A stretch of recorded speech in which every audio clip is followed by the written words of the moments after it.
ಹೋರಾಟವನ್ನು ಕಟ್ಟಿ ಹಾಕೋದಷ್ಟು ಕಷ್ಟ ಅದ ಸರ್ಕಾರಕ್ಕೆ. ಯಾಕಂದ್ರೆ ಒಂದೇದು ಇಲ್ಲಿ ಕಾಂಗ್ರೆಸ್ ಸರ್ಕಾರ ಅದ, ಒಂದೇ BJP ಸರ್ಕಾರದಿಂದ ಇಷ್ಟೊಳಗೆ ಏನಾಗ್ತದೆ ಗೊತ್ತಿಲ್ಲ.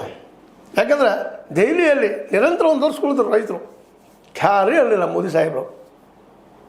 ಲಾಸ್ಟಿಗೆ ಬಂದ ನಾ ಅವ್ರು ಕನ್ವಿನ್ಸ್ ಮಾಡಲು ಸೋತ್ನೇನೋ ಅಂಥೇಳಿ ಅಲ್ಲಿ ತಕ್ಷಣ ಹಾಕಿಲ್ಲ ಇನ್ನೂ ಅದನ್ನು ಅದ ಜೀವಂತ 400 ಪಾರಿಗೆ 364 ಹೊಂಟಿದ್ದಾರೆ, 362 ಎಲ್ಲ ಪಾರ್ಟಿಗಳು ಒಡೆದು ಇವತ್ತಂತ ಎಲ್ಲ ಪಾರ್ಟಿಗಳು ತೊಡಗು ಮಾಡಿ ಆದಂಥವು, 2 ನಂಬರ್ ದಂಧೆ ಮಾಡಿ ಆದಂಥವು ಎಲ್ಲ ಪಾರ್ಟಿಗಳಲ್ಲೆಲ್ಲ ಇದ್ದಂಥ ಈ ಶಾಸಕರಾಗಿರ್ಬೋದು, MP MLA ಗಳಾಗಿರ್ಬೋದು, ಎಲ್ಲರೂ 2 ನಂಬರ್ ದಂಧೆ ಗುಡ್ಡ ಹಡ್ಡೋದು, ದೇಶ ಹಾಳಾಗಿ ಹೋದ್ರೆ ಹೋಗಲಿ, ಮತ್ತೇನೋ ಮಾಡೋದು, ಸಾರಾಯಿ ಕುಡಿ ಹಾಳು ಮಾಡೋದು, ಇಂಥ ಎಲ್ಲ ರಾಜಕಾರಣ ಸೇರಿದಲ್ಲ. ಅವ್ರು ಅನ್ಸೋದು ಇಟ್ಟದ್ರಿ ED IT ಅದಾವ ಮೋದಿಯವ್ರಿಗಾಗ ಎಲ್ಲ ಮುಂದೆ. ಅದ್ರ ಜೊತೆಗೆ CBI ಅವ್ರು ಹೆಂಗೆ ಮೋದಿಯವ್ರು ಹೆಂಗೆ ಹೇಳ್ತಾರೆ ಹಂಗೆ ಅದ್ರ ಮೇಲೆ ಈಗ ಎಲೆಕ್ಷನ್ ಕಮಿಷನ್ ಬಂದುಬಿಟ್ಟದು. ಅದು ಫೈನ್ ಅದು ಎಲೆಕ್ಷನ್ ಕಮಿಷನ್. ಇವತ್ತು ನೋಡಿರಿ ಎಷ್ಟೋ ಬಡವರಿಗೆ ಸಣ್ಣ ಮೊಬೈಲ್ ಸಹಿತ ತೊಗೊಳಕ್ಕೆ ಸಾಧ್ಯ ಇಲ್ಲ. ನಿಮ್ಮ OTP ನಂಬರ್ ಹೇಳ್ರಿ ಅಂತ ಹೇಳ್ತಾರೆ. ನಾವು ಸ್ವತಃ ನೋಡಿದ್ದೆವು. ಒಂದೇಳಿ ಮೊಬೈಲ್ ಇರಲಿಕ್ಕೆ ಯಾರು ಮಾಡಬೇಕು, ಒಂದು ಮೊಬೈಲ್ ಇದ್ದವ್ರ ಕಡೆಯಿಂದ ಮಾಡಿಸ್ಬೇಕು. ಮೊಬೈಲ್ ಇದ್ದವರು ಆಗಿರ್ತಾರೆ, ಇನ್ನೊಂಥ ಸಮಯಕ್ಕೆ ಪಾಪ ಊರು ಬಿಟ್ಟು ಮತ್ತೆ ಹೋಗಿರ್ತಾರೆ. ಅದ್ರ OTP ಇಲ್ಲ ಅಂದರೆ ವೋಟರ್ ಲಿಸ್ಟ್ ಆಗೋದಿಲ್ವ. ಇವು ಹಿಂಗೆ ಮಾಡಿ ನಮ್ಮನ್ನು ಕಟ್ ಮಾಡ್ತಾ ಇದ್ದಾರೆ. ಹೆಚ್ಚೊಮ್ಮೆ 6-7 ಕೋಟಿ ನಮ್ಮ ಮತದಾರರು ಕಟ್ಟಿ ಹಾಕಿದ್ದಾರೆ, ಕಟ್ ಮಾಡಿ ಹೋಗಿಬಿಟ್ಟಿದ್ದಾರೆ ಈ ಎಲೆಕ್ಷನ್ ಕಮಿಷನರ್ ಪರ್ಗಳು.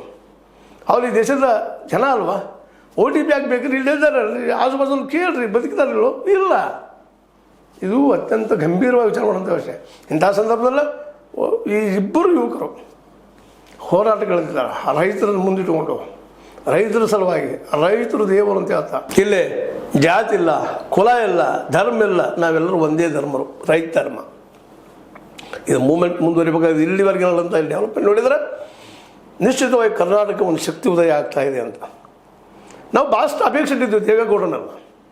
ಯಾಕೆಂದರೆ ದೇವೇಗೌಡರು ಒಬ್ಬ ರೈತರು ಬಂದಂಥವರು ಹೊಸದೇನೋ ಮಾಡ್ಬೋದು, ಏನೇನು ಮಾಡ್ಬೋದು, ಇಂದಿರಾ ವಿರೋಧ ಕುಟುಂಬ ರಾಜಕೀಯ ಬಗ್ಗೆ ವಿರೋಧ ಮಾಡಿ ಒಂದು ರಾಜಕೀಯ ಶಕ್ತಿ ಪಡೆದಿದ್ರು.